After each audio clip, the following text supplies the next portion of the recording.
Hello everyone, स्वागत है आपका आपके अपने YouTube channel computer education life में। और जैसे आप देख रहे हैं कि मैं आज स्टार्ट कर रही हूँ टैली का सेशन। और सबसे पहले हम जानेंगे कि टैली होता क्या है, ठीक है। उसके बारे में उसका इंट्रोडक्शन हम चेक करेंगे। लेकिन आपकी इंट्रोडक्शन के अकॉर्डिंग अगर हम बात करें कि टैली किसको कहा जाता है, किस लिए टैली का इस्तेमाल किया जाता है, तो बिल्कुल शुरुआत से हम स्टेप बाय स्टेप चलने वाले हैं, वो सारी चीज़ें देखने वाले हैं। तो आज मैं आपके लिए लेकर आई हूँ टैली और अकाउंटिंग है, उसके अकॉर्डिंग हम बात करेंगे। तो सबसे पहले देख लेते हैं टैली क्या होता है। इंट्रोडक्शन ऑफ टैली के according, tally is the most popular accounting software that handles. ये क्या करता है कि अगर हम बात करें कि टैली क्या है, पॉपुलर यानी कि हम बात करें कि लोकप्रिय अकाउंटिंग सॉफ्टवेयर है जिसका इस्तेमाल किया जाता है अकाउंट से रिलेटेड जुड़े हुई चीज़ों का। यानी कि अगर हम बिजनेस से रिलेटेड कुछ वर्क कर रहे हैं जो अकाउंटिंग से रिलेटेड वर्क होगा, तो उसके लिए हमें सबसे पहले इस्तेमाल करना होता है टैली का, जो कि मोस्ट इंपोर्टेंट होता है। और ये अकाउंटिंग सॉफ्टवेयर होता है आपका that handle the day to day operations of a business unit efficiently. अगर हम बात करें यहाँ पे डे टू डे यानी कि रोज की अगर हम बात करें, जैसे आपका बही खाता होता है उसमें आप रोज डे टू डे जो भी चीज़ें होती है, आपने लेन देन कितना किया है, किसको दिया है, किससे लिया है, वो सारी चीज़ें आप इन्वॉल्व कर सकते हैं टैली के अकॉर्डिंग। वहाँ पर वो सारी और आपका डे बाई डे जो भी चीज़ें होती हैं, जो चीज़ें अकाउंट से रिलेटेड यूज होती है, वो सारी चीज़ें हम क्या कर सकते हैं, उसमें कर सकते हैं। It is widely accepted by the accounts for its user friendly nature.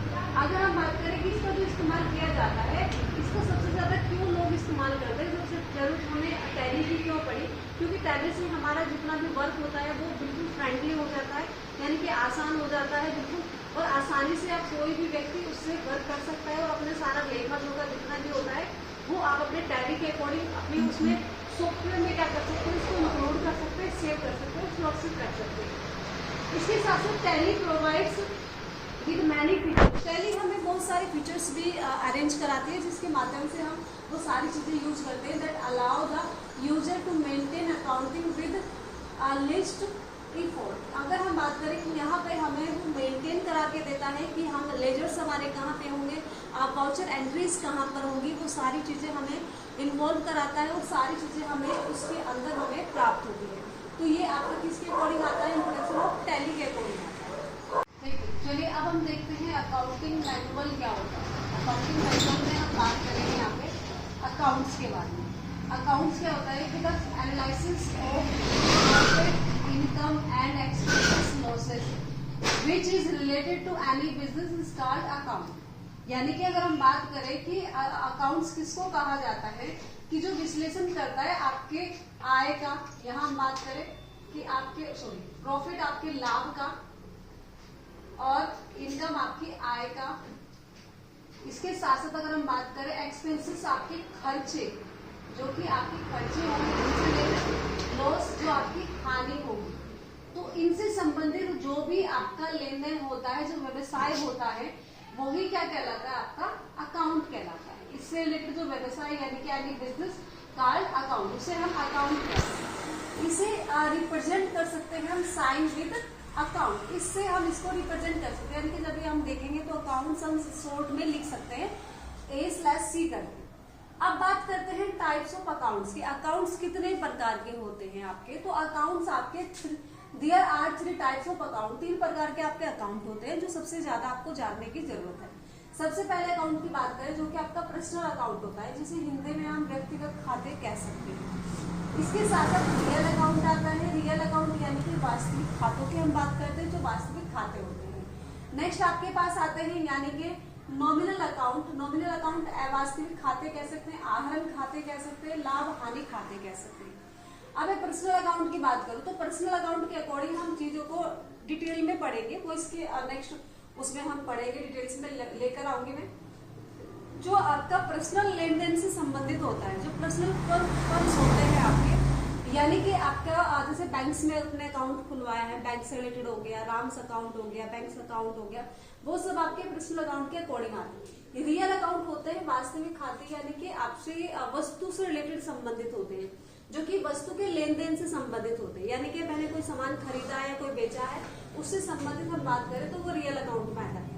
Nominal account से रिलेटेड वो चीजें आते हैं जहाँ पर आपका आपकी यानी कि एक्सपेंसेस आपके जो कि आय होगी और आपकी यहाँ पे इनकम होगी उनसे रिलेटेड, यानी कि लाभ और हानि आपके जुड़े होते हैं जो कि आहरण खाते से रिलेटेड होते हैं। ठीक है, तो इनको डिटेल्स में पढ़ेंगे। सबसे पहले अब हम जान लेते हैं पर्सनल अकाउंट होता क्या है। करते हैं, जैसे मैंने आपको बताया था कि हम अब बात कर लेते हैं पर्सनल अकाउंट से रिलेटेड। तो पर्सनल अकाउंट क्या है उसको डिटेल में पढ़ लेते हैं। Which is related to personal funds is known as personal account and it will be represented with sign account. अगर हम बात करें यहाँ पे कि जो पर्सनल फंड्स होते हैं आपसे, उनसे रिलेटेड जो आपके खाते होते हैं वो आपके पर्सनल अकाउंट से संबंधित होते हैं, वो पर्सनल अकाउंट से रिलेटेड होते हैं आपके। यानी कि जब आपका पर्सनल लेन देन जहाँ से जुड़ा होता है, जैसे अगर यहाँ पे फॉर एग्जाम्पल आप बात की गई, जैसे नीशू अकाउंट्स हो गया, राहुल अकाउंट्स हो गया, यानी कि उसका खाता, यानी कि जो खातों से रिलेटेड संबंधित है, यानी कि जो लेन देन हो रहा है कि बैंक टू बैंक अगर आप लेन देन कर रहे हैं वहाँ पे किसी को पैसा देना है, किसी से लेना है, तो यहाँ पे हम बात करें जैसे बैंक अकाउंट्स हो गया, बैंक अकाउंट में जैसे PNB, SBI, UPI, OBC, etc, ठीक है, ये सब आपके किसमें शामिल होते हैं, आपके पर्सनल अकाउंट यानी कि व्यक्तिगत खाते के अकॉर्डिंग होते हैं, जो कि हम व्यक्तिगत लेन देन से संबंधित बात करते हैं। जिस इसमें साथ के साथ आपका आता है कैश अकाउंट, इसमें शामिल होता है कैश अकाउंट, यानी कि हम प्रेजेंट करेंगे जो कि नगद हम अगर पैसे दे रहे हैं तो नगद पैसों देने के लिए नगद चुका रहे हैं पैसा, तो वो कैश अकाउंट के अकॉर्डिंग आता है।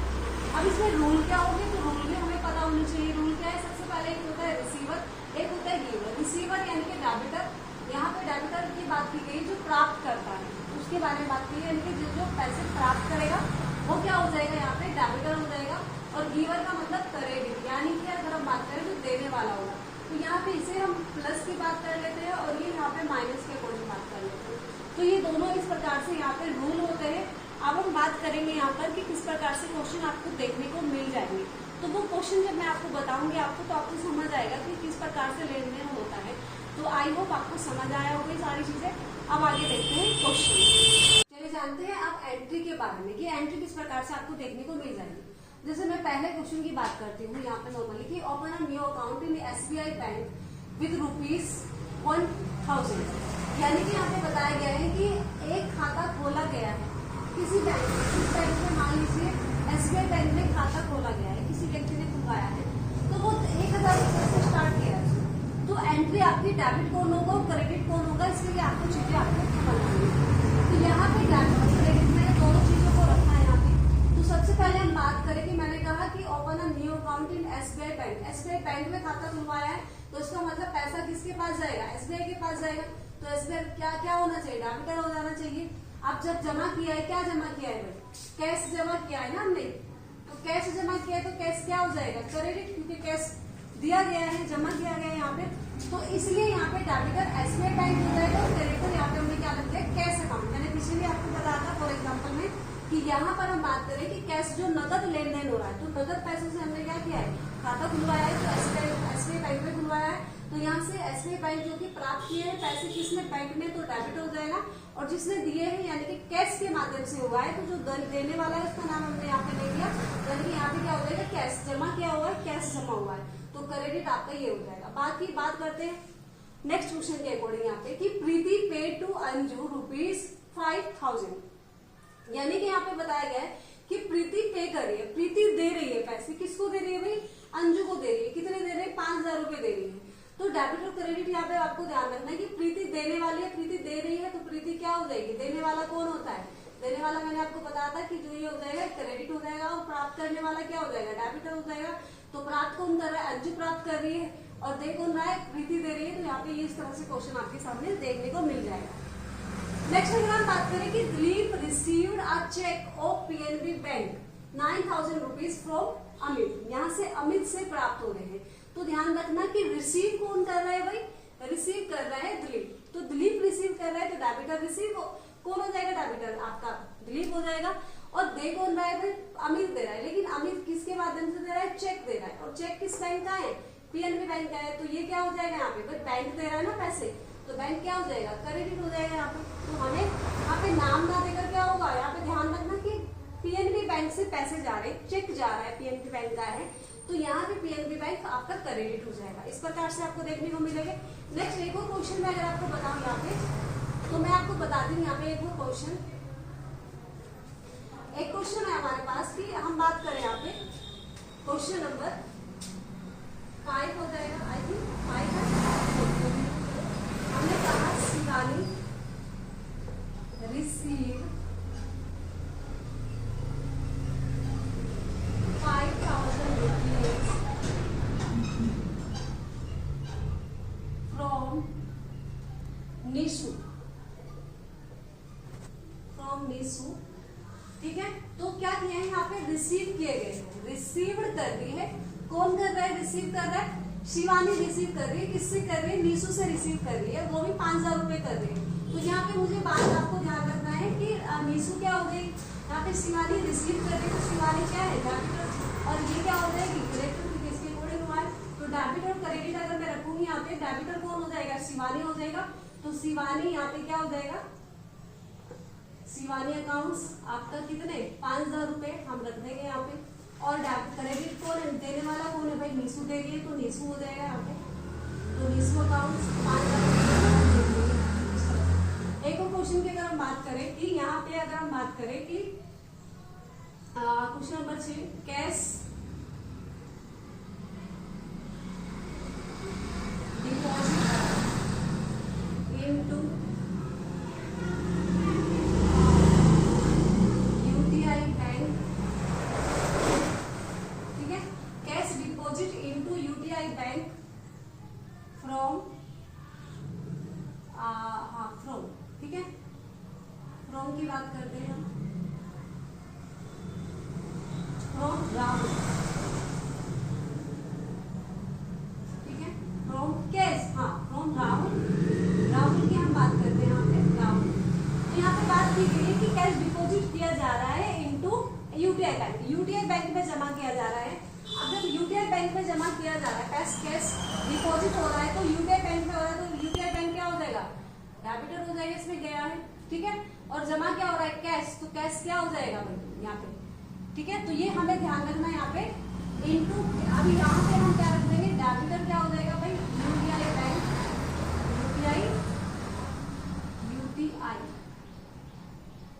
यूटीआई बैंक कितना है, ये हमें लिखा है यहाँ पे। मान लीजिए कैश कितना है भाई 1,000 है, तो 1,000 हमने यहाँ पे लिख दिया। और क्रेडिटर कौन हो जाएगा, क्रेडिटर कौन हो जाएगा, कैश, कैश जमा किया जा रहा है ना यहाँ पे, कैश दिया जा रहा है, तो ये क्या हो जाएगा, यहाँ पे क्रेडिट हो जाएगा, तो कैश अकाउंट हो जाएगा यहाँ पे। और ये हमने कितना 1,000 रुपये, यानी कि कौन दे रहा था, राहुल दे रहा था, लेकिन राहुल कैश दे रहा है, डिपॉजिट किसमें कर रहा है, जमा कर रहा है, बैंक में जमा कर रहा है। तो इस प्रकार से हम देख सकते हैं कि ये आपको किसके अकॉर्डिंग देखने को मिलेगा, पर्सनल अकाउंट के अकॉर्डिंग हमें इस प्रकार के क्वेश्चन या इस प्रकार की हमें एंट्री देखने को मिल जाएगी। आई होप ये आपको समझ आया होगा, पर्सनल अकाउंट से रिलेटेड आपके सारे डाउट्स क्लियर हो गए होंगे। और अगर नहीं हुआ है तो कुछ क्वेश्चन आपके सामने हो, अगर आपको लग रहा है कि आपको समझ नहीं आया तो आप मुझे कमेंट बॉक्स में बता सकते हैं। मिलते हैं नेक्स्ट वीडियो में, थैंक्स फॉर वॉचिंग।